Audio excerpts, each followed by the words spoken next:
कोई नारेबाजी नहीं चल रही। दुनिया बैठी है। जब से दिल्ली हाई कोर्ट ने उन्नाव रेप केस के कन्विक्टेड कुलदीप सेंगर को बेल ग्रांट करने के साथ ही उनकी सजा पर भी रोक लगा दी है, तब से हाई कोर्ट के इस डिसीजन को लेकर देश भर में आउटरीचेस देखने को मिल रहा है। आइए समझने की कोशिश करते हैं कि आखिरकार हाई कोर्ट ने ऐसा डिसीजन क्यों दिया। अब 2019 में ट्रायल कोर्ट ने कुलदीप सेंगर को पोक्सो एक्ट में दोषी मानते हुए उम्र कैद की सजा सुनाई थी, जिसके विरुद्ध अपील में यह निर्णय आया है। दरअसल पोक्सो एक्ट में ही दो तरह के सजा के प्रावधान हैं। Number 1, under section 4 of POCSO act, जब अपराध सामान्य व्यक्ति के द्वारा किया हो तो मिनिमम 7 ईयर की सजा, जिसे कि संशोधित करके 2019 में 10 साल कर दिया गया था।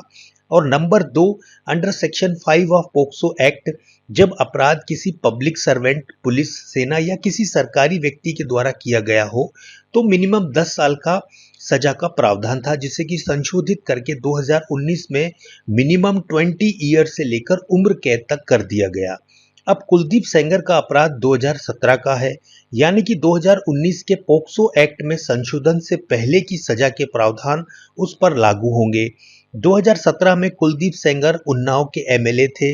अब मुख्य समस्या यह है कि एमएलए का पब्लिक सर्वेंट माना जाए या नहीं माना जाए, इसी से पनिशमेंट में अंतर आ जाता है। पूर्व की आईपीसी और सीआरपीसी के सेक्शंस एमएलए को पब्लिक सर्वेंट नहीं मानते हैं, लेकिन prevention of corruption act MLA को एक पब्लिक सर्वेंट के तौर पे ही ट्रीट करता है और मानता है।